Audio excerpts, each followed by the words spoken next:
ANA eLearning Academy is brought to you by CDN Graysheet, a trusted source of rare coin and currency valuations since 1963.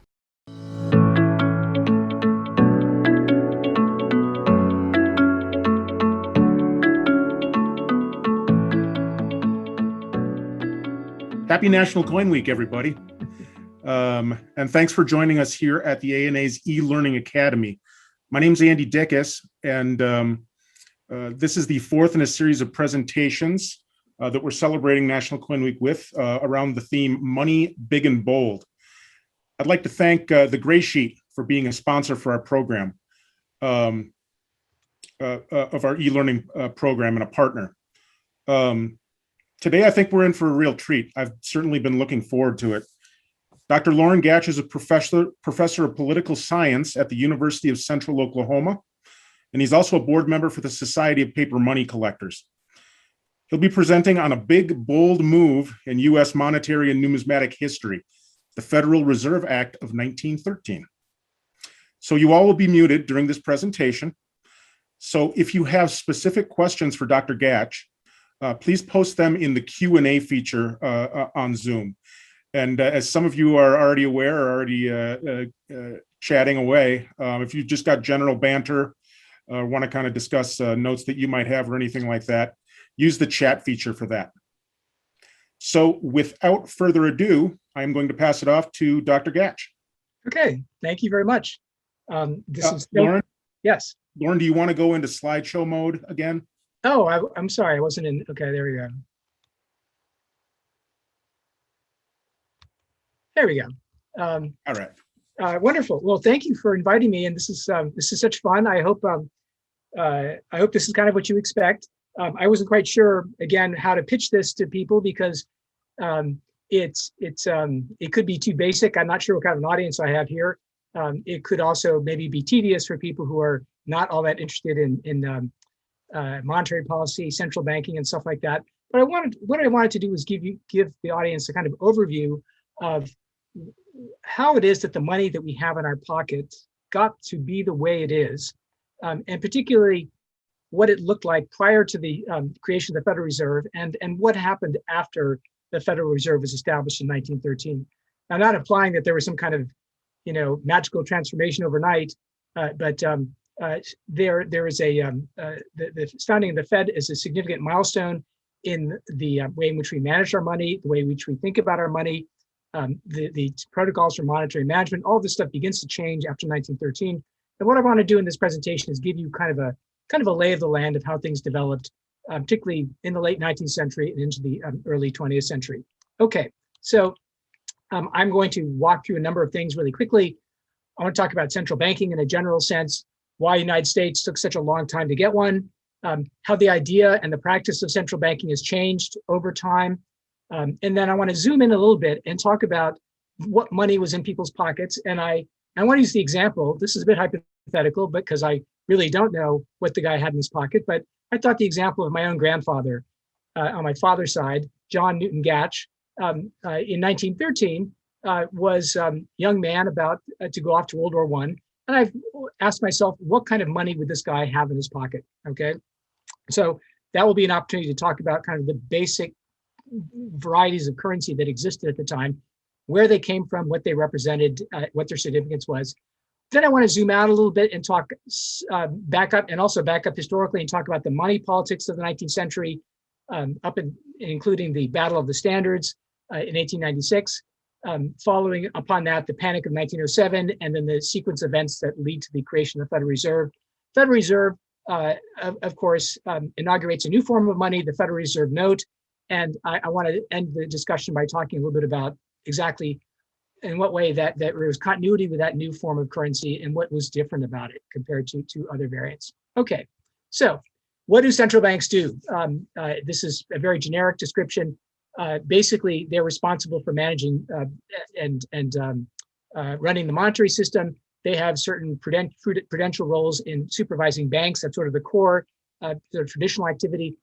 In a larger sense, they become responsible for financial markets of all sorts. We see this in the modern Federal Reserve, especially as financial markets become more sophisticated and the process of finance is sort of migrated from the banking system in the traditional sense towards, towards more broader things.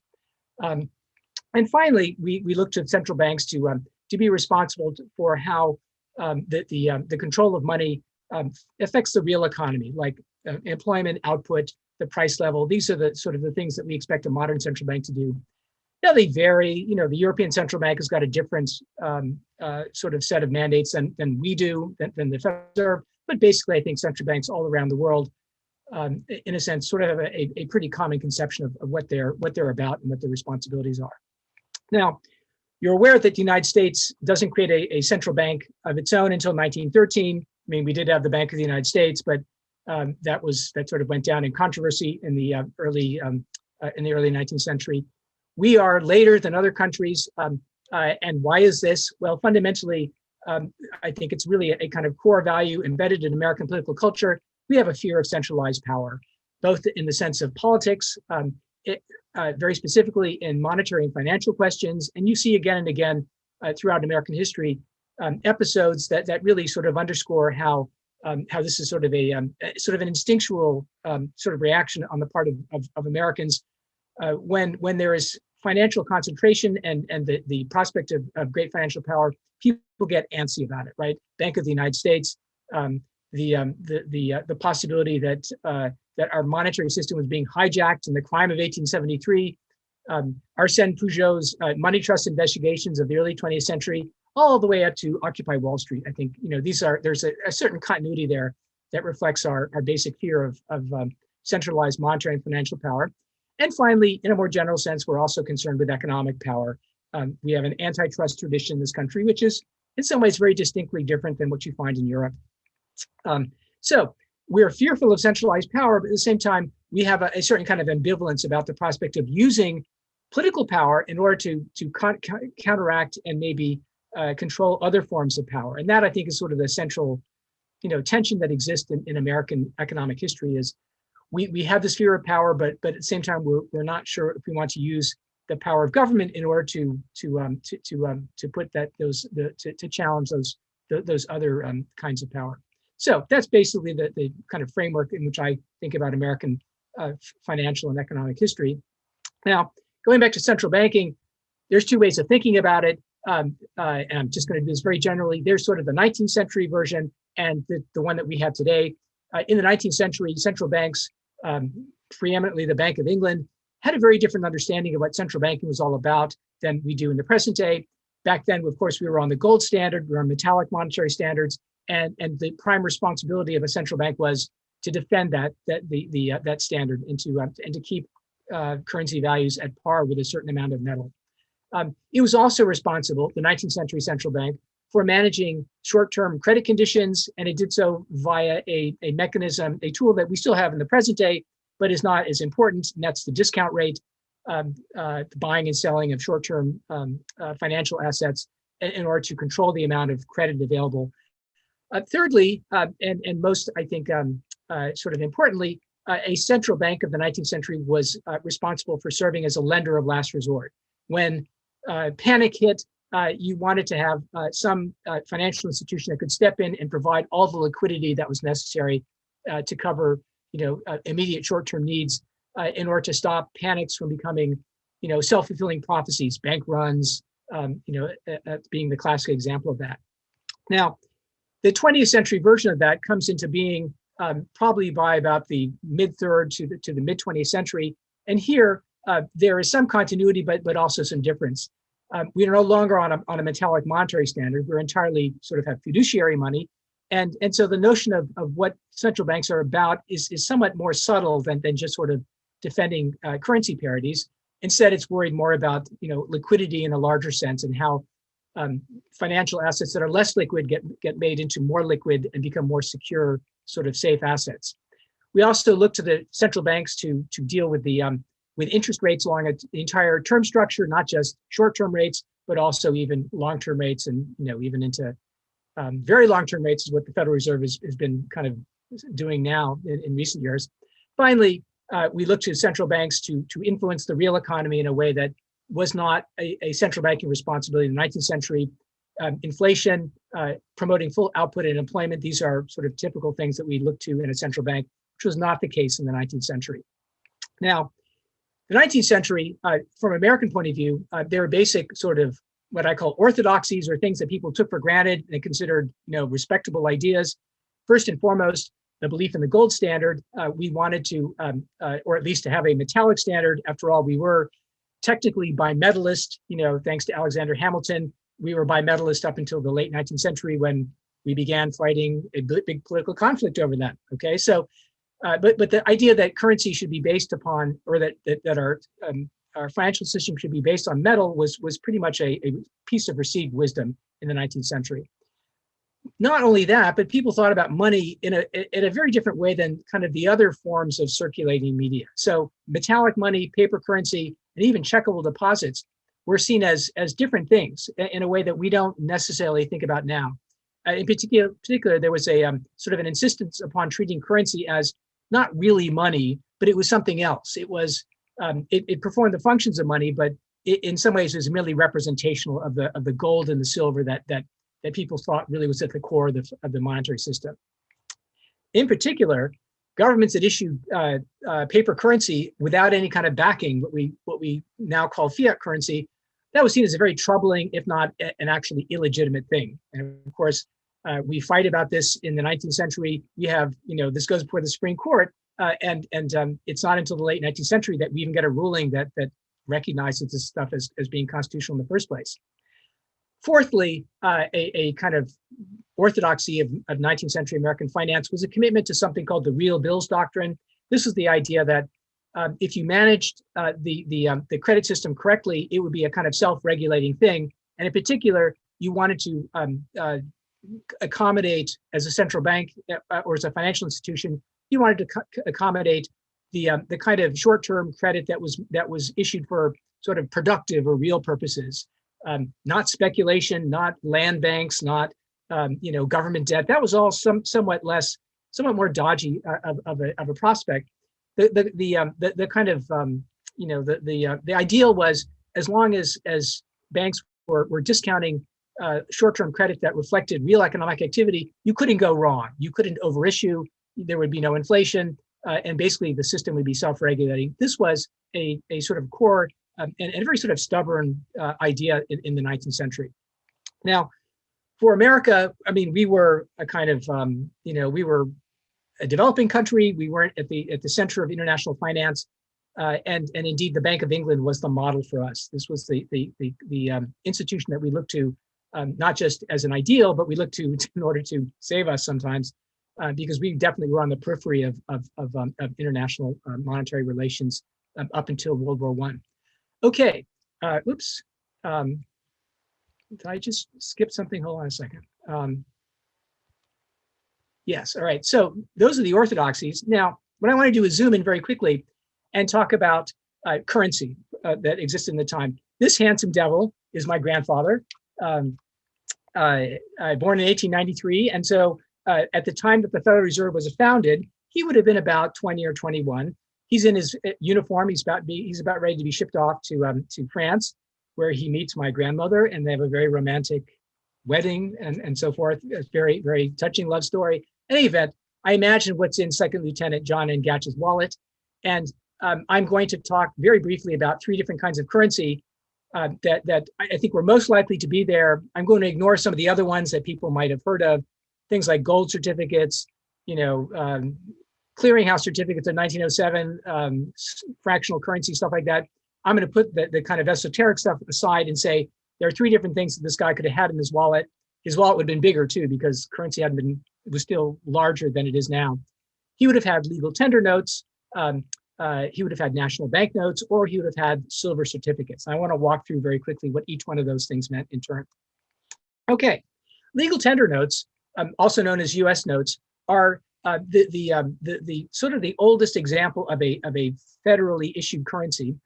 These were first put out in 1862 to finance the Civil War. And they were the first example, and a very controversial example, of what we call fiat currency, meaning they were put out and they were not made redeemable for gold, or they were otherwise not, their issue was otherwise not controlled and backed than the full faith and credit of the United States, which of course at this time was a little bit uncertain given the vicissitudes of the war. But they were legal tender, and yet there were two important qualifications placed upon them. One was they couldn't be used to pay import duties, and secondly, they couldn't be used to pay interest on the public debt. And I'll explain why that's important in just a moment. Now, as I said, they were controversial from the outset, but they're very important for financing the war, as were another number of other financial instruments. The maximum value that were issued was $450 million. Very quickly after the war, Congress tried to cut that down by just retiring them. That a long political battle ensued about how much should be reduced because this was having deflationary consequences. By 1878, this was a year before we go back on the gold standard, that number is fixed at about 346 million, and it actually stays there for nearly 100 years until greenbacks are finally retired in 1971. And of course, they again, we go back in the gold standard and they're made redeemable in gold after 1879. Now, here's a picture of one, there's Lewis and Clark and a buffalo. I sometimes think we put things on our currency after we've gotten rid of them, right? All the buffalo have been shot. And so they go on our money and they go on our 5-cent pieces as well. In any event, this is a $10 note that might have well been in my grandfather's wallet. And as you see, that's the front of it. And on the back, what I've done is enhance the legal wording on it that describes the fact that it's usable for all purposes, except it can't be paid. They can't pay interest on public debt with it, and it can't be receivable for duties on imports. And these two provisos are very important because basically what the United States wanted to do was endeavor to maintain its public credit, and to do so, it wanted to be as close to the gold standard as possible. And so what it insisted on doing was receiving its import duties, payments on imports entirely in gold, and it promised to pay the interest on its debt in gold coin. So those were the two things that were meant to, in a sense, provide a boundary to the amount of currency issuance by the country. And this was, in a sense, was going to be the framework that would allow the country to later on go back onto the gold standard. So these were legal tender currency, and that was controversial in and of itself. But they were, in a sense, their use was circumscribed in a very particular way. Couldn't be used to pay the public debt, interest on the debt, and they couldn't be used to pay import duties. Now, second thing this guy might have had in his wallet was a national banknote, or what is sometimes known as national currency, which was again issued between the Civil War and they're basically retired officially around 1935. This was also a Civil War era device that was used to support the government debt that was issued to fight that conflict, and also to provide a uniform currency. I'm sure most of you are aware that in the antebellum era, this was kind of, in terms of currency, this was kind of crazy town. Thousands of banks were issuing all sorts of currency of fluctuating values, and counterfeiting was, of course, this was the golden age of counterfeiting. What happens after the Civil War is that there's a fundamental consolidation and a relative standardization of the country's currency. All that state banking currency is retired, it's taxed away, and instead the national government endeavors to introduce a more uniform currency based upon, actually this is based upon the New York, what the New York State was doing. But this idea was to basically support the public debt and at the same time provide a more uniform currency than what had heretofore circulated. It was issued against deposits of approved bonds. There was a proviso for a redemption fund at the Treasury in gold or quote unquote lawful money. Lawful money is basically greenbacks, includes greenbacks. Each bank's notes were receivable and payable by all the other banks. And that was an important feature that ensured that this stuff would circulate throughout the nation at the same value. I'm excluding California here because they had they had their own gold notes. That's a bit of a special case. These notes were liabilities of the banks that issued them, okay? And so it mattered that they were signed by the banking officials. Treasury was, crazily kind of concerned with the fact that sometimes bank presidents and cashiers would stamp their currency with their signature rather than actually sign it. Consider that to be a bad thing. In effect, what a national banknote was it was not quite money. It was a circulating liability of the bank that issued it. These were not legal tender, in contrast to U.S. notes.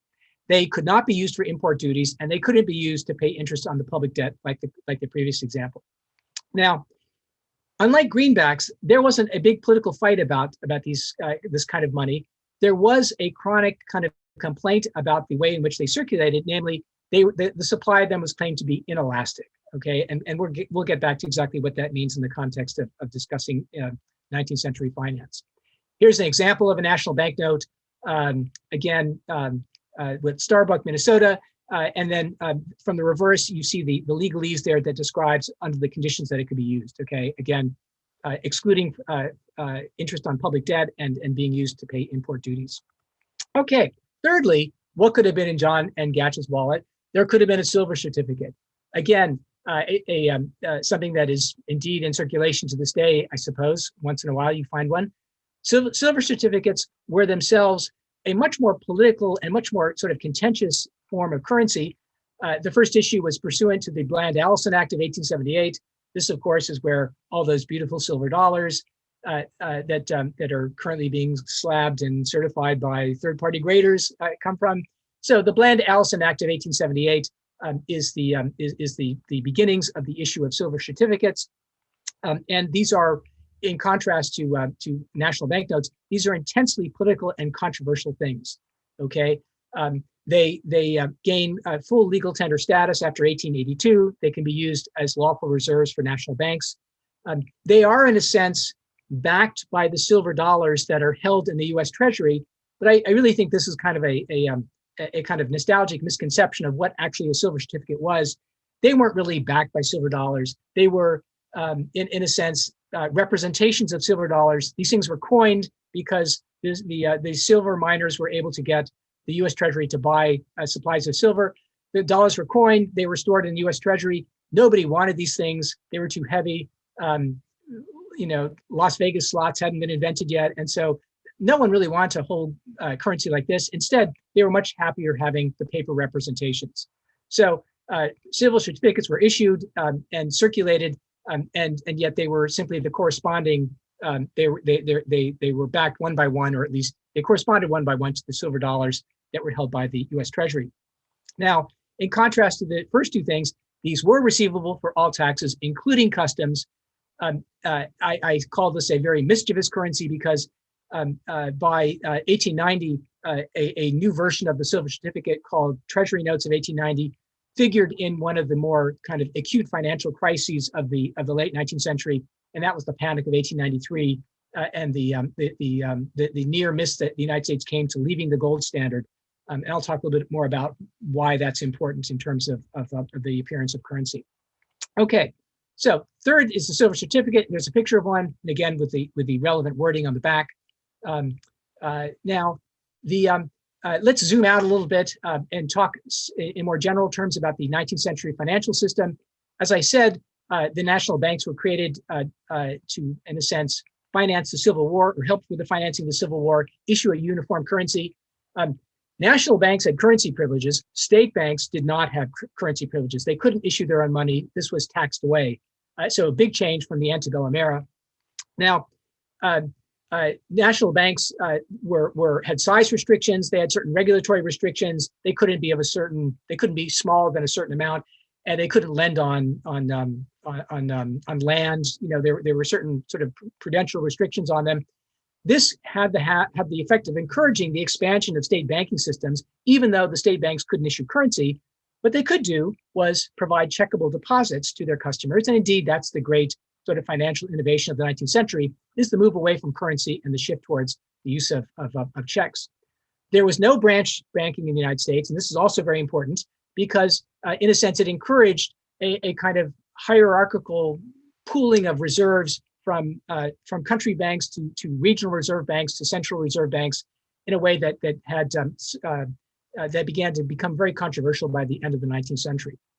Now, the currency as I mentioned before, and particularly the national banknotes, were considered inelastic in the sense that they didn't necessarily respond to the seasonal needs of the country's economy, in particular the need by farmers to have a lot of currency during harvest.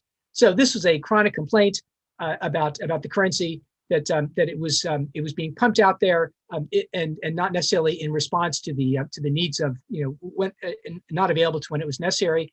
Conversely, the complaint was sometimes too much of it was being pumped out, like with the silver certificates and the notes of 1890. Now, there was at this time no central bank, of course, in the United States, and private financial regulations, such as it took place, happened through the agency of bank clearinghouses. These were the sort of substitute for a central bank that at least provided some lender of last resort facilities during financial panics, and they would do so in a sense by pooling their reserves and lending against each other in the form of a very specialized form of financial instrument called a clearinghouse certificate, which allowed banks to temporarily expand their liquidity. And then in 1893 and 1907, these actually enter circulation in a big way. Okay. That's finance. Let's talk a little bit about money politics. After the Civil War, the country wants to go back to gold convertibility. This requires contracting the circulating medium. This is controversial. Congress, we have no central bank, so Congress is voting whether or not to cut back the number of greenbacks or to restore them. It is totally different world than the one that we live in now. And indeed, at this time, you have the emergence of doctrines of inconvertible currency, fiat government issued currency, that actually entails a rather radical critique of American capitalism. There is a movement and political parties called greenbackism. Free silver becomes an issue in American politics after the suspension of coinage of silver dollars in 1873. This happens just at the time when large silver deposits are found in Nevada and Colorado. The silver interest, the miners sort of get together with the farmers and say, we need to have an expansion of the money supply, and silver is going to be the vehicle for doing so. Farmers, of course, are suffering because as prices fall, thanks to the contraction of the currency, they have to pay back their debts in more expensive currency. And as prices are falling in the 19th century for complicated reasons, farmers are basically feeling the pinch between a more expensive dollar and cheaper and the cheaper prices they're getting for their produce. So farmers and silver interests are kind of on board. After 1878, silver is coined at a regular and a kind of automatic way. Silver certificates are issued. Then the Treasury notes of 1890 are issued. Panic of 1893 is really kind of, to me at least, is sort of the low point of the 19th century monetary politics, because here you find a sort of clear anxiety about the expansion of a paper currency based on silver, anxiety of that leading to the possibility of the country actually leaving the gold standard. And so there's a panic, and like all panics, panics are like dysfunctional families. They're all kind of different in their special way. And so the Panic of 1893 had its own cause, but basically it interacted with the concerns about the silver supply and the supply of silver certificates. We nearly leave the gold standard. Those silver certificates can be used to pay the debt, the import dues in a way that the other kinds of currency can't.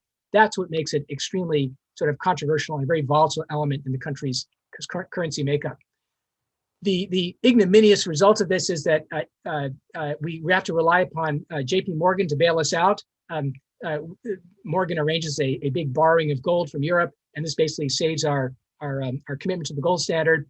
But clearly, there is a collision that's emerging. The free silver forces and the organized farmers basically forming a united front. They fused with the Democrats in 1896, and we have what you sort of generally know as the Battle of the Standards, where the Democrats propose they run on free silver, and the Republicans run on a commitment to the gold standard. We all know that gold won. The problem was, well, after winning, what next? McKinley was not terribly interested in doing anything more than sticking to the gold standard. We passed the Gold Standard Act of 1900. He's more interested in the tariff, which is what most Republicans cared about in the first place. Here are some pictures that sort of illustrate, some of the way people thought about the issue.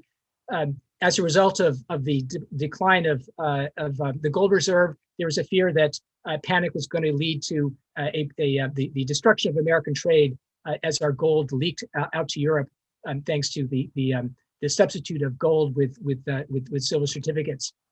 This is a picture of Brian. I think particularly unfair because Brian was a very pious man. He's being represented as the devil, basically tempting Americans with the prospect of, in a kind of Christ-like fashion, tempting them with the prospect of a sort of fictitious wealth that silver represented. Here's a picture from a famous and very popular book of the time, coined William Hope Harvey's Coined Financial School. Silver is basically helpless as the evil English plutocrat is molesting the female figure of American prosperity. This was a kind of QAnon-ish kind of strand in American monetary thinking at the time. The crime of 1873 was seen as a conspiracy on the part of English financial interests to stop the Americans from expanding their currency. This is, in a sense, this cartoon is is sort of, it would have been recognized immediately by people as kind of keying on that theme. This was seen as an existential issue, right? Gold versus silver. And from Coin's perspective, if we stuck to the gold standard, that implied the wholesale destitution of the farmer and sort of the small time producer. From the other side, this is something from Sound Currency. This is a pro-gold publication of 1896. This, I think, captures sort of the standard critique on the part of gold standard supporters. The fear of free silver was basically hurting the economy because it was scaring away capital investment from the United States, as it had in 1895. It would continue doing so unless we sort of put arguments about the monetary system to a definitive rest. And with the victory of McKinley in 1896, in some ways, this was what people thought was going to happen. Coincidentally, and perhaps fortuitously, the decline of prices that was so damaging to farmers in the late 19th century reverses after 1896. New gold supplies are found in the Yukon and in South Africa. And in some ways, after 1896, no one has an appetite to really do anything more about the currency and financial question, other than maybe tweak the system in sort of minor ways, make the issue of national banknotes a bit easier. But basically, after 1896, there's a lull basically in a decline in the temperature of financial and monetary politics. Here's, of course, McKinley sitting on top of a gold coin. This is a campaign poster from 1896. This pretty much sums up what the guy and what the Republicans was running on. Now, after 1896, we are beginning to sort of face the fact that there are structural flaws in the American financial system. Again, I'm going to be very sort of schematic about this. Basically, Republican Party is in control up until 1912, and there are sort of three different perspectives on what should or ought to be done regarding the financial system, given that we're on the gold standard, and that's sort of a settled issue. There is the Wall Street perspective, New York financial interests that are interested in establishing a kind of European-style central bank, a bank that's under their control, of course, not under government control. That was a very big deal, and that would basically manage a national market in short-term commercial paper in the same way that the British Bank of England was doing. This also implied a centralization of reserves, again in New York, and so this was clearly a sort of an elite perspective on what ought to be a proper solution to America's financial problems. Secondly, there was what has been called the LaSalle Street perspective. That's the business, district, the financial district of Chicago. Commercial bankers, as opposed to the investment bankers of New York, commercial bankers were much more in favor of issuing a currency that was what was called asset-based, meaning it was going to be related to some, certain kinds of financial assets, those real bill assets that were presumed to be self-regulating. They wanted to get rid of fiat currency. They wanted to get rid of the gold out of government-issued money, but they really weren't in favor of having a central bank. In fact, they really didn't see a need for a central bank. as long as you had a good asset-based currency, one run on proper principles, it would be self-regulating, was their perspective. And that actually was a very common idea amongst American economists at the time, that they didn't like greenbacks. That was fiduciary currency. That was bad. They recognized the flaws in the national banking system and the fact that the currency was inelastic. Their preference, though, was for a currency that would sort of manage itself. And as long as it was being issued against real, evidence of productive activity, then it wasn't going to be inflationary. It wouldn't lead to panics and so forth. So that was the LaSalle perspective. Thirdly, Main Street, the point of view of country bankers, and indeed, and again, these were sort of all broadly kind of positions within the Republican coalition. They were pretty cool with government issued greenbacks. They had no problem with it. They had no problem with federal supervision of banking. They were, a little bit leery of the New Yorkers. They were suspicious of financial interest. They were, and this is really the most important thing, they were against branch banking, right? This was, they really saw that as a mortal threat to their interest. They were also, and as a result of that fear of branch banking, they were amenable to deposit insurance schemes, okay? And a number of states, indeed, in the early 20th century, embark upon experiments, largely unsuccessful, that are really sort of precursors to the Federal Deposit Insurance Corporation of the 1930s. Now, panic of 1907 hits. Wall Street really looks bad as a result of this. The panic of 1893 could be blamed on other things. You could blame it on silver. Panic of 1907, though, really was Wall Street's responsibility. Financial speculation connected with the Knickerbocker Trust, the attempt to corner the copper market. It was really it happened. Wall Street was responsible, and the epicenter was there, and it reverberated out to the rest of the country. This was really, this sort of changed the optics of financial reform in a massive way. This was also the occasion for huge issues of ersatz currency, the clearinghouse certificates that were issued not just for within bank clearinghouses, but for general circulation. These came out of the hundreds of millions.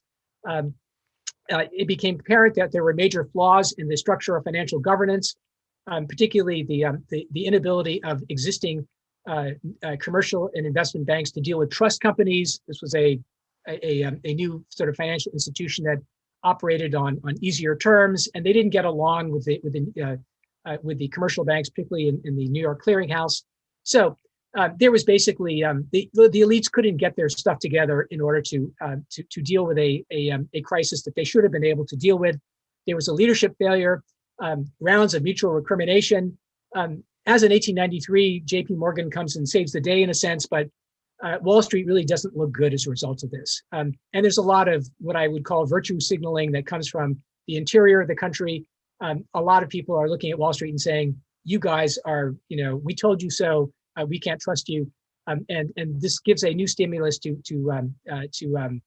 considerations of financial reform. Now, there is, of course, 7 years until the founding of the Federal Reserve. And along the way, there is a sort of evolution in people's thinking. In the immediate aftermath to 1907, we passed the Aldrich-Vreeland Act of 1908, which basically establishes a framework for issuing an emergency currency, which actually does eventually come out very briefly at the beginning of World War I.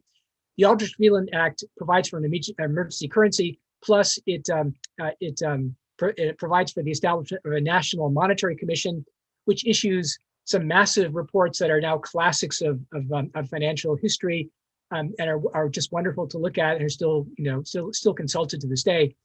The National Monetary Commission basically provides cover for Rhode Island Senator Nelson Aldrich's plan and indeed vision for financial centralization. He is very much a creature of Wall Street, and basically tries to create a central bank that is that sort of meets the perspective and the interest of Wall Street as opposed to LaSalle Street and let alone Main Street.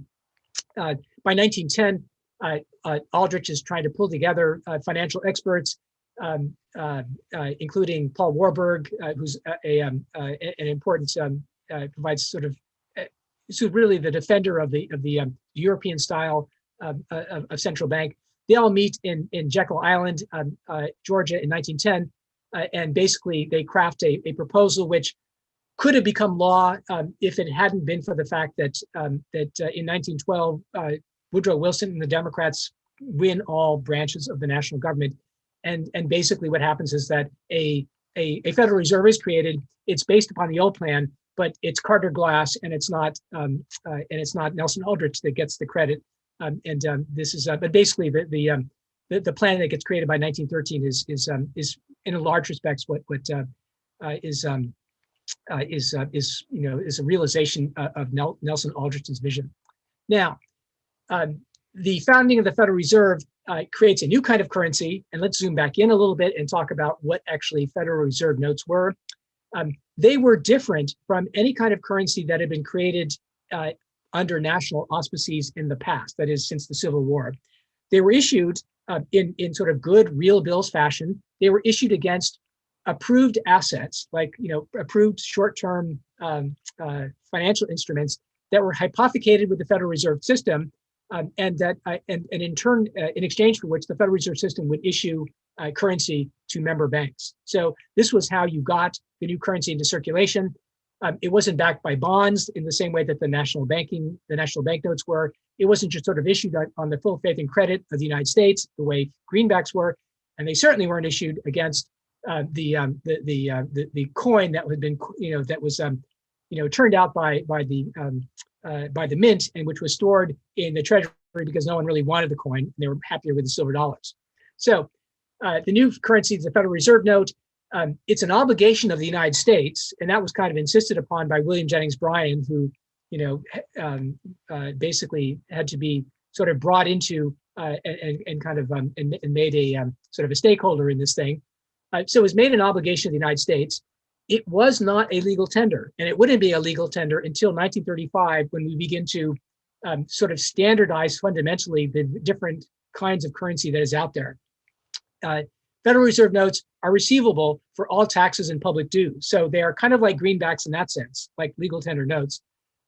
They're considered, they're redeemable on demand in gold or for lawful money. Again, that locution is referring to the inconvertible paper currency that had been in circulation since the Civil War. Here is a Federal Reserve note of the time. It could have been in my grandfather's wallet, maybe not necessarily when he went to war, but when he came back, this is the kind of stuff in circulation. There on the back, you see the wording that the legal kind of specifications that tell you what this thing can or cannot be used for. Now, in addition to Federal Reserve notes, there is another piece of currency which is kind of similar, and that is the Federal Reserve banknote. These were styled as national currency, like national banknotes. They were meant to replace the national banknotes, which were supposed to be rendered obsolete by the creation of the Federal Reserve.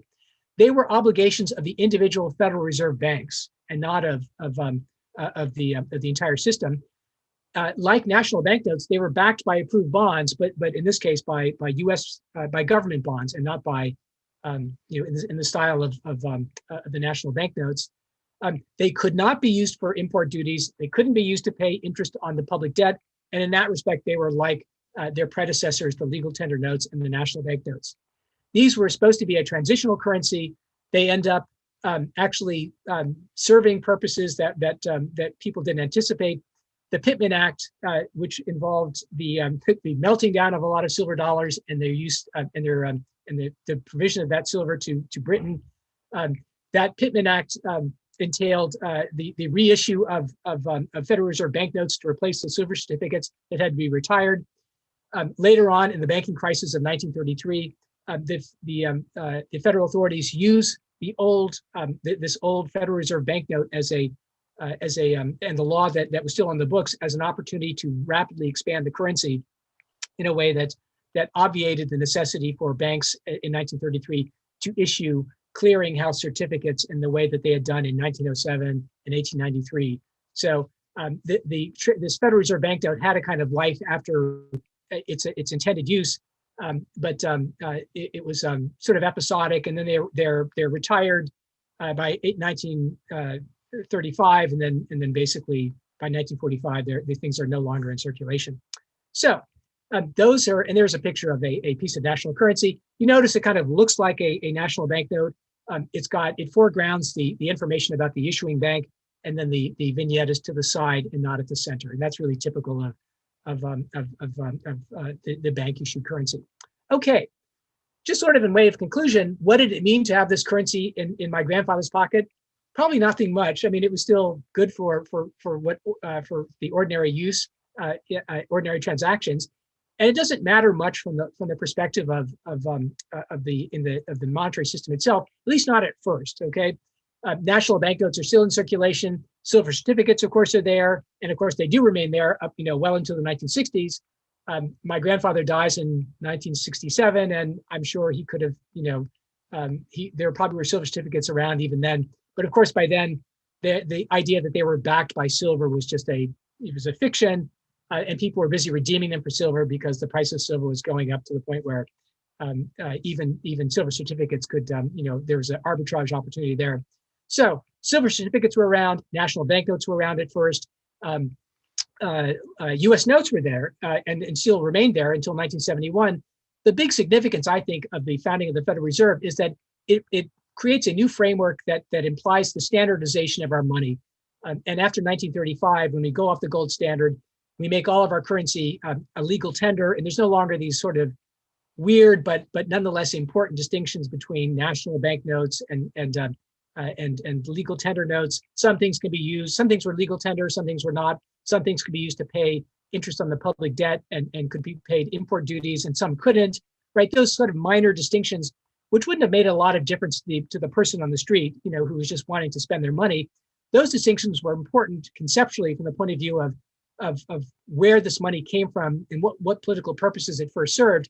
By the 1930s, the Federal Reserve, in a sense, is the vehicle by which we render all these differences to be obsolete. And from the 30s onward, basically we have a uniform currency. It's all legal tender. It's not backed by gold. It's backed by the full faith and credit of the United States. And at that point, we are sort of fundamentally in a different world than the world that existed, and a much more kind of interesting world, I think, that existed in the 19th century and into the early 20th century. Thank you. If there are any questions, I'd be happy to answer or try to answer some.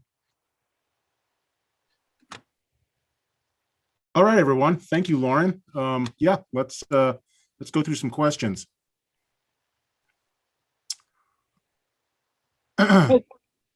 Okay, so should I go through what I see on the chat or Well, I'll go ahead and read these questions to you, Loren. Okay.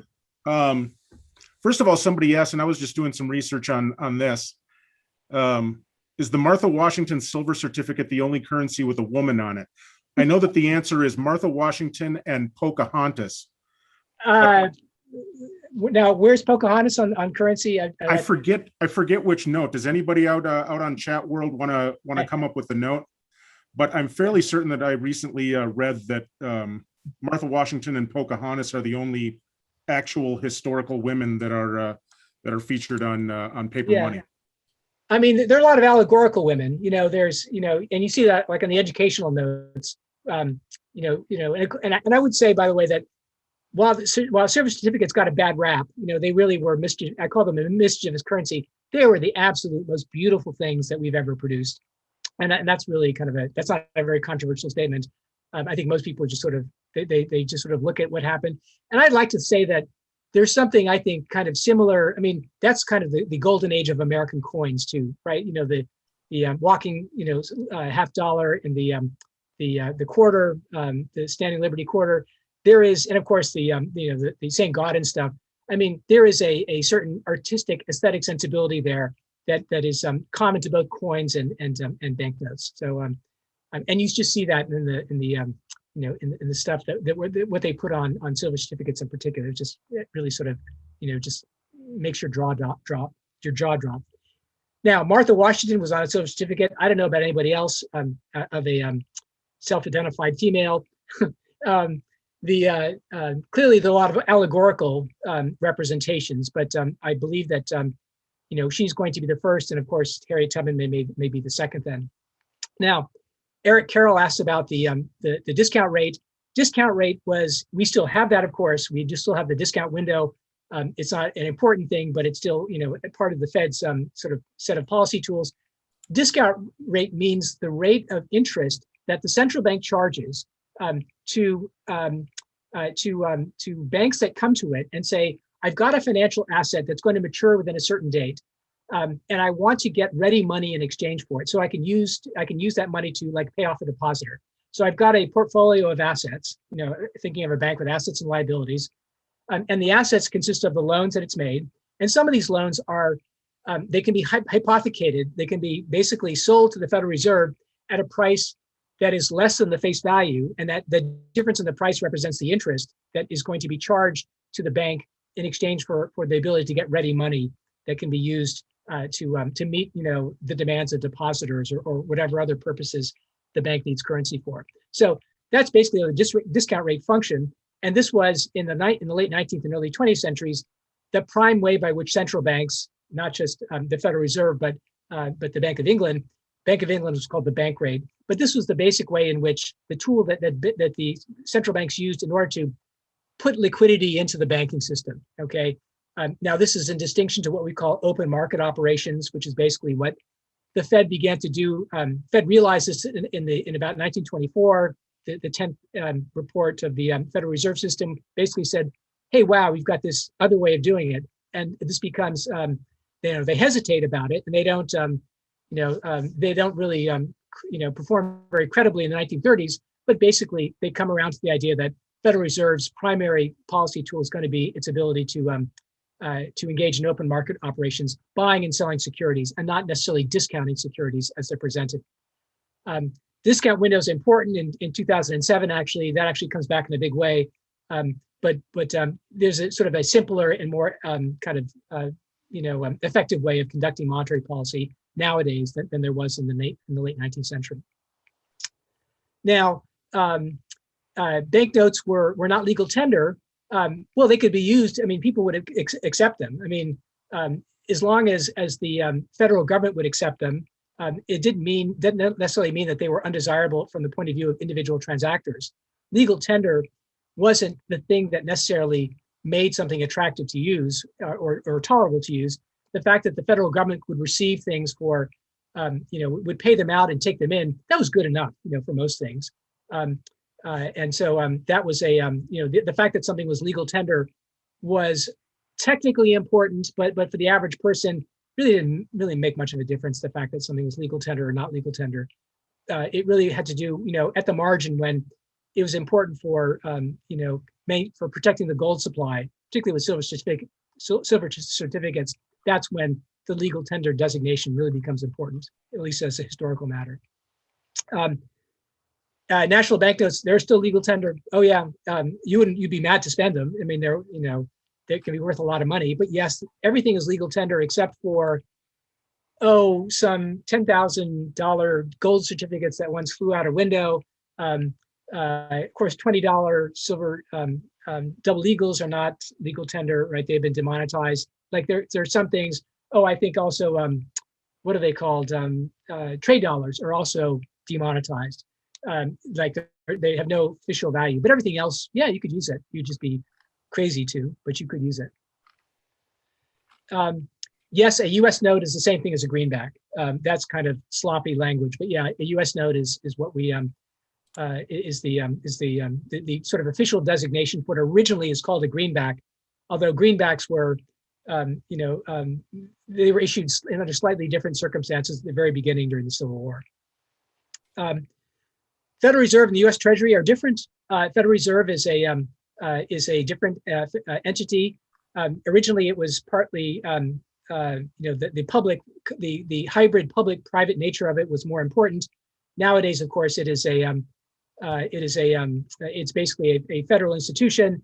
There may be some sort of official ownership thing there involving member banks. I'd have to read up on it, but basically, it's Federal Reserve is squarely a government institution, but they are separate from the Treasury. And to this day, the Treasury Department is, to the extent that it could conceivably issue money, that would be extremely controversial for ever to do that. There was, I think, talk a few years ago about the $1 trillion coin. I don't know if anyone remembers this. The idea that we would use our commemorative coin laws to issue $1 trillion coin, in order to spend money that Congress wasn't willing to appropriate to the federal government, to the executive branch.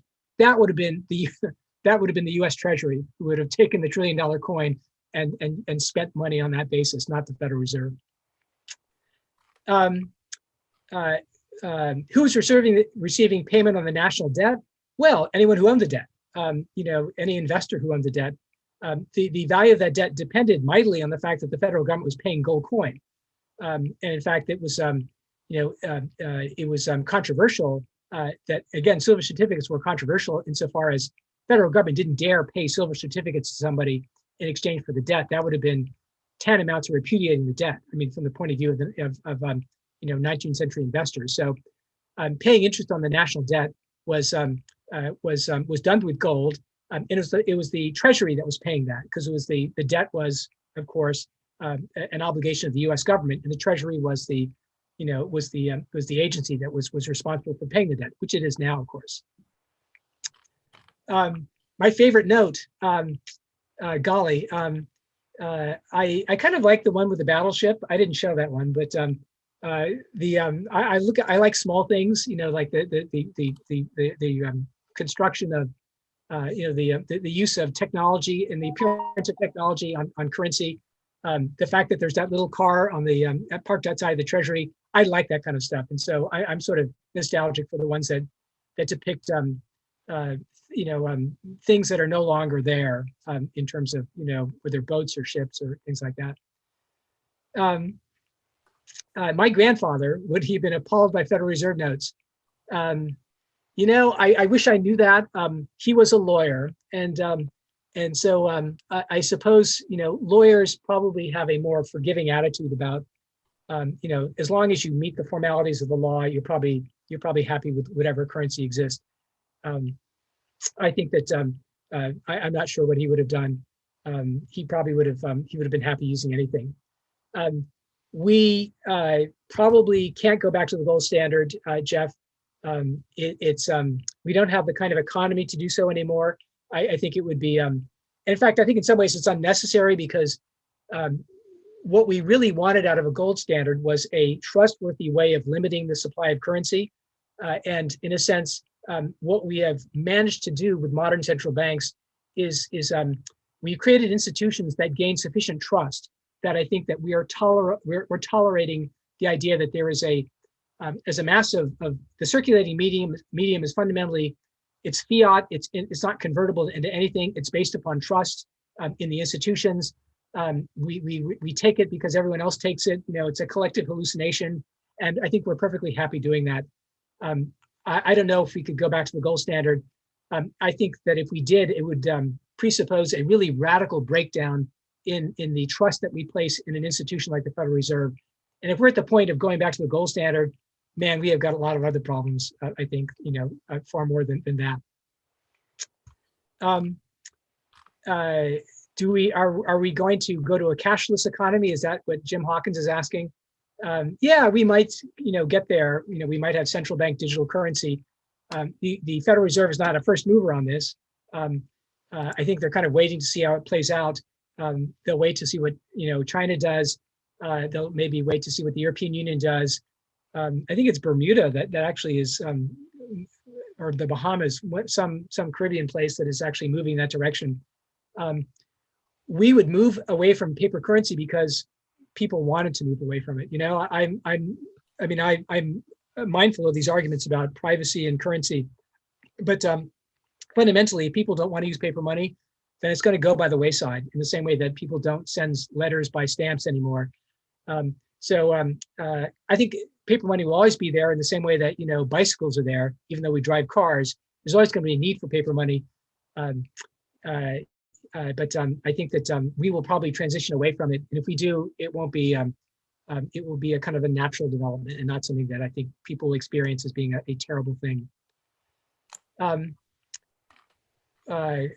Where they paid wages in gold or silver. Gold was a big deal. I mean, the average wage was probably not enough that you would want even gold coins. People probably received paper currency. for the most part, small denomination currency was silver certificates. Although the Federal Reserve, when the notes started to be issued, they began to put out low denomination notes as well. I think a dollar bill back then, let's say that was a day's wages. You could be paid in that. You could be paid in checks. During the panics of 1907, for example, people were paid in sometimes in checks that were in round denominations that were made payable to bearer. And a lot of workers accepted that, and they said, "Yeah, we can deal with it." A lot of people resisted that, and they said, "Wait a second, this is not." They were unfamiliar with it. They felt that it was kind of funny money, and there were examples of strikes where workers said, "Get this stuff away from us. We don't want it." But I think for the most part, paper money and small change was, that's what the average person probably saw. Check writing was very important by the late 19th century, but I think that it was it was not as ubiquitous as it becomes. See, the Federal Reserve is important in part because it standardizes and makes much more efficient check collection. That's actually something that is sort of beyond the scope of a presentation like this.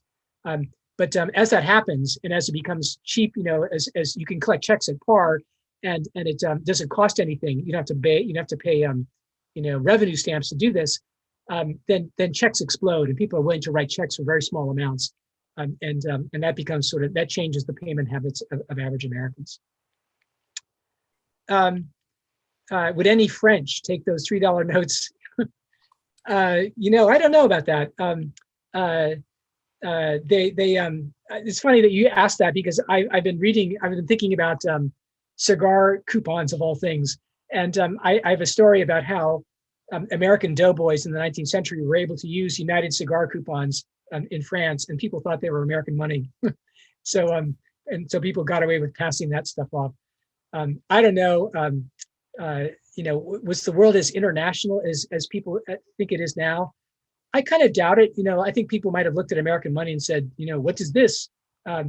US dollar didn't have the same kind of status as an international currency that it does now. So I think people would probably look kind of cross-eyed if an American tried to spend US currency in France. There are 12 banks in the Federal Reserve. Colored seals. I can't do that. I don't know enough about it. That's sort of beyond. There are differences, and some of those differences, red seals versus brown seals, it can be very. It changes the value of things. But I'm not a competent collector to tell you about that. Is the U.S. Treasury is the mint part of the Treasury? I'm not sure. I think it may be a separate thing, but it must clearly it fills orders for the U.S. Treasury. Coins are an important part of the nation's circulating medium. They actually may be something that it does on behalf of the Fed. Actually, I'm a little bit vague about that. I'm sorry. I can't give a precise answer. I might be able to take a shot at that. Yeah. I do think that both the U.S. Mint and the Bureau of Engraving and Printing are branches of the U.S. Treasury. Okay. Or that's how they brand themselves. So. Yeah. They clearly, if the Fed wants money, Federal Reserve Bank wants money, it has to order it, and it just can't. The whole idea of money printing. When you hear this expression, that of course is that's just a figure of speech. The Federal Reserve doesn't print money at all. It has to order it, and that's that's done from a very different part of the government. Golly, if we were on the gold standard, the world would look very different. And I know there are defenders of the gold standard, and I do feel like it's sort of beyond my pay grade and my competence to give you a really informed opinion about this. I think that if we had the gold standard, that would require a kind of fundamental rethinking of the role of monetary policy in American life. Financial, fiscal policy rather. Sorry. Fiscal policy would be under fundamentally different and more sort of severe restraints than we have now. The basic, and I think kind of the fundamental fact about having a fiduciary fiat currency is that, and given that there's no concern with maintaining the integrity of the gold standard any longer, fundamentally there are no in principle any restraints on the ability of the federal government to spend money and to monetize the debt that's created as a result of spending money.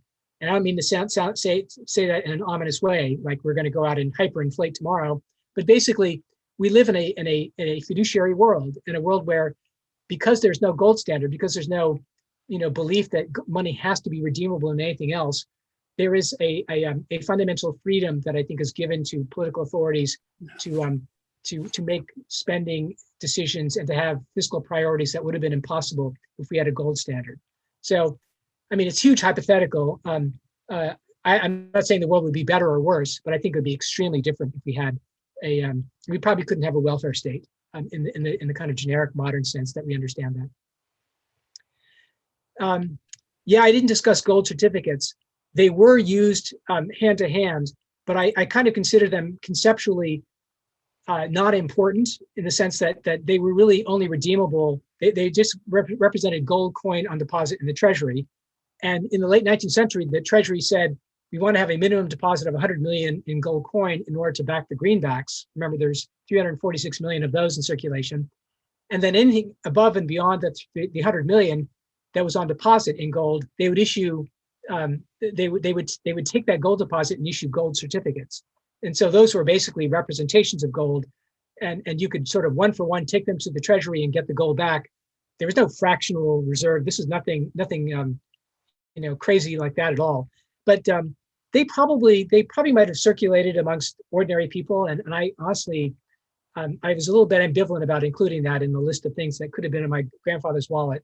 But basically, particularly the larger denominations, of course, they were used as a convenience for banks. No one wants to have sacks of gold coins. I mean, the abrasion alone, you lose money by the stuff flaking off. And so the Federal Reserve basically, or the U.S. Treasury provided gold certificates as a massive convenience for banks who use them in internal clearings and for interbank transfers. Of course, that $100,000 note that you see with Woodrow Wilson on it, that is obviously not meant for circulation, and again is only meant to make possible bank transfers that we would now do electronically, of course. Crypto, God, I'm kind of on the fence about that. I kind of, for the longest time, have sort of had a what's the guy from Omaha, the sage of Omaha? What's his name? Warren Buffett. Okay, Warren Buffett has been very contemptuous about cryptocurrency, and there's half of me that says, amen, brother. This is just a big racket, and my feeling about that is reinforced every time I see people go off on new fads like Dogecoin. Don't ask, these I forget the FN, the latest thing with I can't even think of what they stand for. But basically, there's a lot of froth out there regarding crypto and virtual currencies. I think that basically there is something really important about stuff like Bitcoin, and I think that in the sense that it is a entirely kind of imaginary thing that people attribute value to. And that, of course, that's not crazy. I mean, that's what we do with money in the ordinary sense. But the fact that its value, that its amount is fixed at 21 million, in terms of the potential number that could be created. And there seems to be a very reliable way of preventing the double spending of a single quantum of Bitcoin. That's what, why we have the blockchain. That I think those two things together, there is something really important about that. And I don't know if it's ultimately going to become a real currency that provides a meaningful alternative to central bank provided digital currencies. But I'm of an open mind, I think, fundamentally. Like I kind of want to see where it goes. If it's just a matter of drug dealers and smugglers and stuff like that, then my feeling about it is not great. But I could see a reason why, in the back of our minds, there's always a healthy skepticism of government power, and the idea that our currency could be, in some dystopian future, could be manipulated or even debased by the authorities, or it could be taken away from us, right? You have an account at the Fed, and the Fed says, "Oh, you've got no more money." This is what I worry about from the point of view of a Chinese consumer. The fact that the Bank of China can control your money is to me is a very, very scary thing. It's not, it's not an innovation that I would feel necessarily sanguine about. Could the Fed do that in the future? Like make our money evaporate overnight? I might worry about that. And would Bitcoin be there as an alternative? I don't exclude that possibility, and therefore I take it seriously to that extent. Branch banking meant that banks, you could have one bank owns more than one bank, more than one locations, and that was branch banking was would have been a nice, and this is kind of a standard argument amongst financial historians, would have been a nice financial substitute for the pyramiding of reserves and for the network of corresponding banking relationships that existed in the 19th century. Little banks were jealous of branch banks because that meant you could have a bigger capital that sustained multiple branches. It's sort of hard to describe how small banks could be. Like here in Oklahoma back in 1907, you could start a bank with as little as $5,000. I mean, you took $5,000 and you could, and you could get some checks printed and you could start your own bank. And we had at statehood something like over 800 state and national banks together. National banks, of course, were bigger, and there were some big state banks, but small banks really were jealous of their autonomy, and they really resented the competition that would have come from having branch banking. And so, for the most part, branch banking was not allowed in the United States. It was allowed in states that national banks could branch in states that allowed branch banking for their state institutions. But as a national matter, we didn't have branch banking until quite late in American financial history. Do I trust money? Yeah, I do. If people don't trust it, they can always send it to me. I'm willing to take it. I really have no choice. Like I trust money in the same way that when I get on an airplane, I trust the pilot. Like and I trust, I trust Anthony Fauci when he tells me to get a shot, right? I trust in, I have a touching and perhaps, naive faith and expertise, and I trust expert institutions. And I consider the Federal Reserve one of those institutions. I mean, I could be a disabuse of that trust, I suppose, in some future. But I, for the most part, am thoroughly bought into the idea that there are some things that I cannot do without. I need to fly on an airplane, and so I trust the pilot. I trust money because I have no choice. And if I lived in Venezuela, I have a totally different attitude towards it. But I trust the United States government to do at least an adequate job of protecting money. I mean, adequate means, inflation of 2% a year, maybe, and then I can compensate for that by sort of ordinary financial decisions on my part. But basically, I'm happy with money the way it is, whether it's electronic or paper or anything else. I try to use paper money just for old time's sake. I'm kind of weird that way, but I'm like everybody else. I'm kind of moving towards cashless transaction patterns. The cent being discontinued. We keep trying, and if the Canadians can do it, I don't see why we can't. I would like to see it abolished. I'm a sucker for the old ones before 1982. The ones that were real copper. The ones now just feel like, I don't know, like East German money or North Korean money. It's like, I really, and when they discolor, they're not very attractive. I really am a sucker for what happens to copper when it gets that nice patina on it. So I'm indifferent about pennies.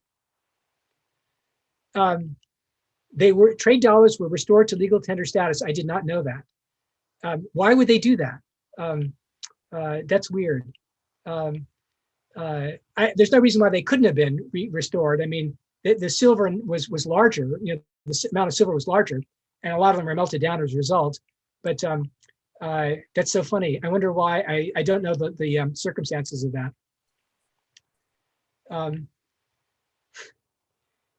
Well, I was not a fan of New Coke, and so we could. I mean, you have to think if we didn't have the cent, and I'm one of those. I'm that guy who counts out my pennies at 7-Eleven, and the line backs up, and You can feel people kind of, you can feel their bad vibes against you. I think that if we went to increments of 5 cents, that we would be, we would be totally okay with that. I think suppose it's like the silver industry and the silver miners of the late 19th century and into the 1930s. The copper industry wants to keep, a demand for money. I suppose that that may keep it going. If so, God bless it. But it's becoming, thanks to inflation alone, of course, this stuff is really becoming, pennies are just not useful anymore. I think that Canadians, again, we may sort of get their sense, get some common sense from them and get rid of the penny finally. The Hobby Protection Act required all U.S. money to be legal tender. Is that the 1996 thing? I didn't know that. That's interesting. My point of reference, sort of, for my thinking, is what happens in the 1930s when all the various kind of technical distinctions between different kinds of paper money becomes is eliminated and everything becomes kind of a legal tender. The guy who got the payments, the guy who got the wheelbarrow full of pennies, I don't know if that was it legal to do that? I think it was. I mean, it was really kind of a what move, but I suppose that for some reason I thought it was 25 cents and below was the limit for pennies. My thinking, I may be sort of out of touch with current law. So yeah, trade dollars, you can spend it, good on you, mate, if you do, but clearly it's worth a lot more than the dollar that's on the face value.